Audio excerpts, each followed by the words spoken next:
In this video, we're going to highlight some of the things we dislike about the Shark Ion Robot 750. The navigation of the RV750 is a little bit weak. It tends to be almost random-like. It will move in one direction, and when it either detects an obstruction or maybe bumps into it, well, it moves off in another direction, and it relies on this approach to cover an area. Now, the downside of that is that it may go over the same area again and again while leaving another area untouched. Now, what we've done is we've created a wooden pen. We've run the RV750, and we've also run the iLife A8 robotic vacuum. And you can see the differences in the navigation approach between these two machines in the upcoming clips.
I think you could see in those last few clips that the A8 has a more organized-like approach to area coverage. Now, one thing I should mention is if you start introducing obstacles into an open area like that, well, you will break down that systematic coverage a little bit. Another thing is, you may have noticed that the A8 stopped after a while, and that was actually around 3.5 minutes. It decides when it's finished the job and it stops. Your RV750 doesn't do that. We stepped in at the 3.5 minute mark and stopped it so we could do a comparison. We could have let the RV750 keep running. It would have run until the battery had been completely drawn down, maybe an hour or so, and sure, it would have done a great job. But it would have covered the same area over and over and over again, and that's not particularly efficient. I think it's important to point out here that not all of the navigation of this unit appears to be random. Now, we've seen it come up against like a chair leg or a table leg and actually just kind of go carefully around it, as opposed to just bump into it and move off in another direction. In addition, we've seen it go up to a long wall and actually kind of go carefully along the wall, kind of doing edge cleaning. Docking the vacuum isn't always as easy as you might expect. Now, it's going to dock itself if it's determined the battery's low enough it needs to go back for a recharge, or perhaps you're sending it back to the dock. It will tend to meander around until it gets within a certain proximity of the dock. Then it'll recognize it and go ahead and dock itself. But if you don't get within that proximity, you may find the vacuum wandering around until it runs out of battery. Robotic vacuums like this are designed with convenience in mind, so we were a little bit surprised at the level of suggested maintenance. Let's just read you a little bit of that here. Dustbin empty after each use. Main brush roll, check once a week. Side brushes, check once a week. Dustbin filter, check once a week. Front caster wheel, remove and clean once a week. Main brush roll, replace after approximately 6 to 12 months. Side brushes, replace when visibly worn. Dustbin filter, replace after approximately 2 months. Front caster wheel, replace after approximately 12 months. Brush roll door, replace after approximately 12 months. Battery, replace if you see the replace battery light on the robot. I have no idea how long the particular battery will last. Now, most of the parts aren't too expensive. I think it's $9.95 for filter. Front caster wheel is $7.95, but the battery itself, $49.95. These machines are designed for convenience, so I was a little surprised just how much effort it was to prepare the area for cleaning. With this kind of thing, you've got to make sure you don't have any wires in the way. You want to make sure it's not going to get hung up on anything. You may have to block an area. You might even have to move some furniture or obstructions around to help it do the best cleaning job possible or cover the most area that it can. Now, the first time you do that, you think, okay, I've kind of got that over with. Let's run the machine.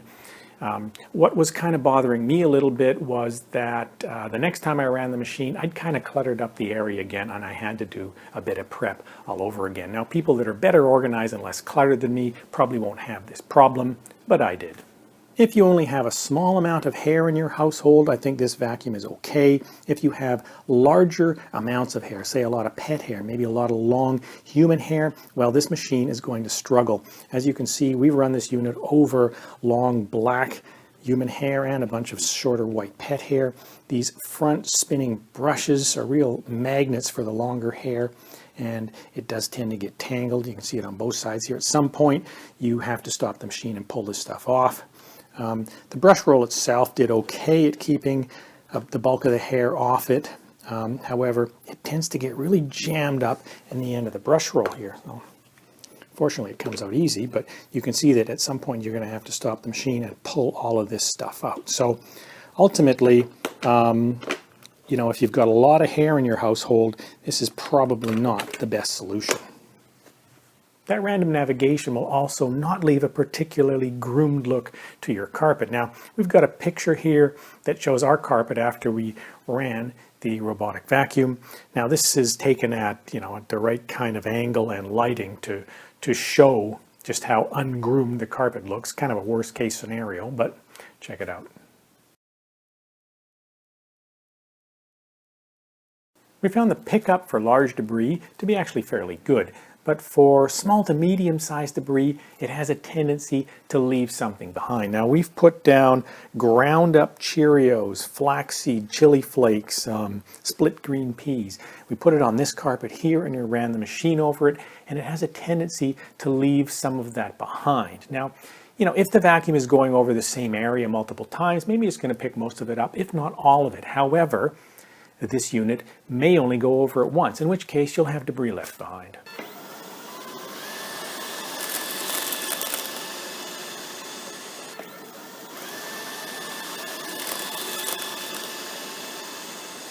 If you have a lot of deep pile carpet, this is really not the right machine for doing that kind of cleaning. We've taken some fairly large debris, in this case Fruit Loops, and put it on our very deep pile carpet and run the vacuum over it.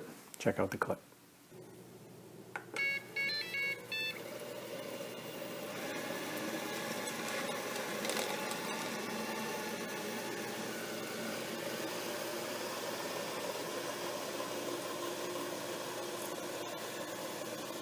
These side brushes here are indeed helpful at getting debris out from corners or along edges and trying to spin it into this suction channel with the brush bar. Now, the issue is that they are also kind of effective at spinning debris all over the place, and that's especially true on a hard surface and if you've got a lot of debris.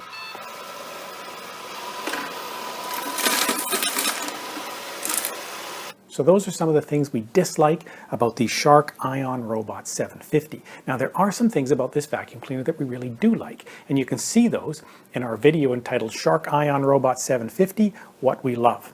Thanks very much for watching.